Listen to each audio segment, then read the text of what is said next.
Hello दोस्तों, नमस्कार। मैं आप लोगों का हार्दिक अभिनंदन करता हूँ। चलिए शुरू करते हैं। तो सबसे पहले एल्टी गिल्ट बीज, ठीक, आप लोगों का क्वेरी था कुछ भाइयों का कि सर एल्टी गिल्ट बीज का दाम क्यों नीचे के लिए आ रहा है ना? तो बॉन्ड है तो नीचे क्यों आ रहा है? तो मतलब आप देख सकिएगा 1 महीना में 2% के आसपास नीचे आ गया और 6 महीना में तो ठीक था और यहाँ ये डाउन है, तो 2.5% के आसपास डाउन है। तो ऐसा क्या हो गया और रेट क्यों नीचे आ रहा है?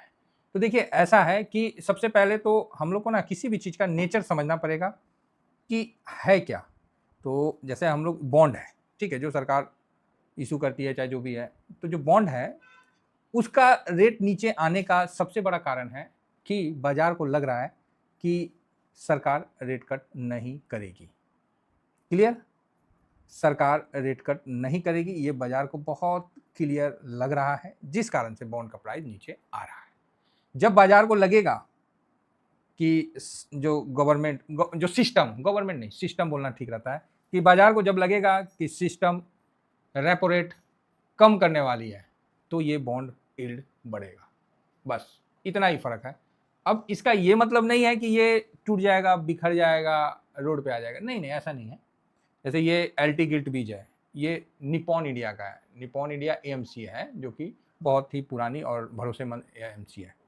तो ये जो है आपको रेपो रेट नहीं कटेगा, रेपो रेट हाइक होने का चांस या डर से ये चीज़ नीचे आ गया है। तो आप आरबीआई का जो पॉलिसी आएगा जो नेक्स्ट है, तो उसकी जानकारी आपको पहले से ही मिल गई कि क्या होने वाला है। तो रेट कट तो नहीं होगा, ये चीज़ तो क्लियर है।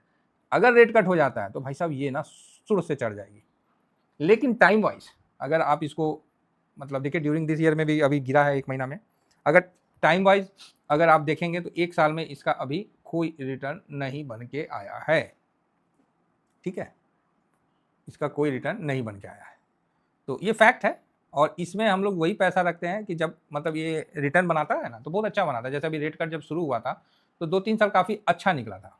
जैसे 22 से जो मतलब यहाँ इन्फ्लेशन का डर हुआ था जो भी है, और ये देखिए 4 फरवरी 22 से आपको काफ़ी अच्छा 25 तक आपको 35% का रिटर्न दिया था। मतलब फरवरी 22 से और मई 25 35% का रिटर्न, मतलब 22 के बाद 23, 24, 25 3 साल में आपको एटलीस्ट 35% का रिटर्न बना के देना कम नहीं होता है, बहुत बड़ी बात है। ठीक है, 22 के बाद 23 फरवरी, 24 फरवरी, 24 फिर 25, मतलब 3 साल, सवा 3 साल में 35% का रिटर्न बना के देना मतलब ऑसम है।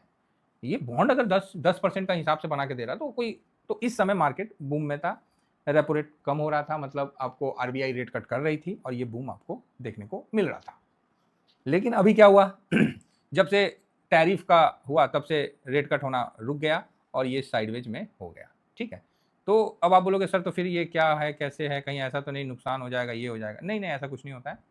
कुछ समय होता है ऐसा। अब देखिए जिस तरह ये देखिए नवंबर 2019 में ये कुछ हो सकता है एरर होगा, तो ये आपको क्लियर है। तो अभी थोड़ा सा साइडवेज है तो बॉन्ड में आपको हल्की सी गिरावट। अब इसका ये मतलब नहीं है ज़्यादा से ज़्यादा बॉन्ड कितना गिर सकता है, हार्डली से हार्डली 3.5 काफ़ी है, इससे ज़्यादा नहीं गिरेगा, है ना। 3.5% 4% से ज़्यादा नहीं गिरता है, ये बस इतना ही है।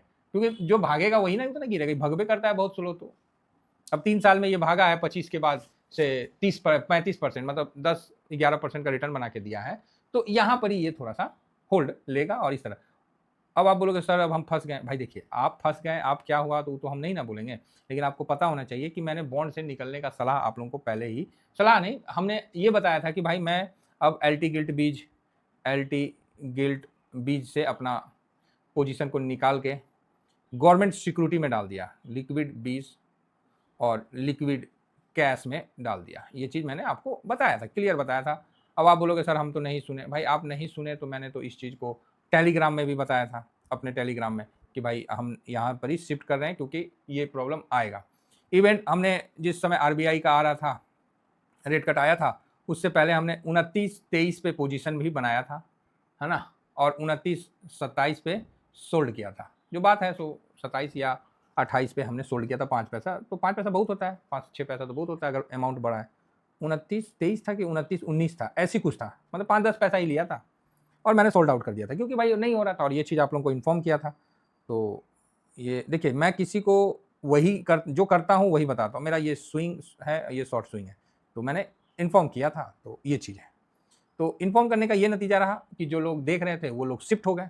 अब लिक्विड बीज है।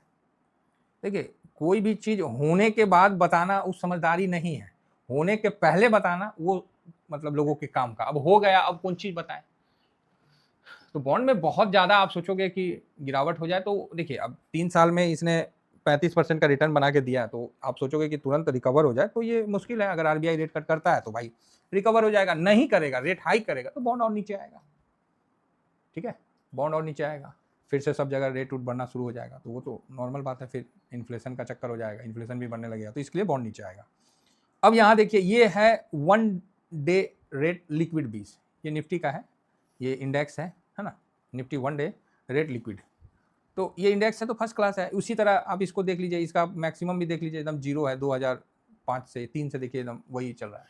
तो इसका यूनिट बढ़ता है, ठीक है, यूनिट बढ़, जब खरीदिएगा ना तो यूनिट में आपको बढ़त होने लगता है। और एक चीज़ याद रखिएगा, ग्राउंड लेवल में आपको बताते हैं कि लिक्विड भी जब भी खरीदे ना, मान लीजिए आपने 1 लाख का खरीदा तो 100 पीस खरीद लिया, 10 लाख का खरीदा तो 1000 पीस खरीद लिया, 1 करोड़ का खरीदा तो 10,000 हो ही गया ना, 10,000 खरीद लिया।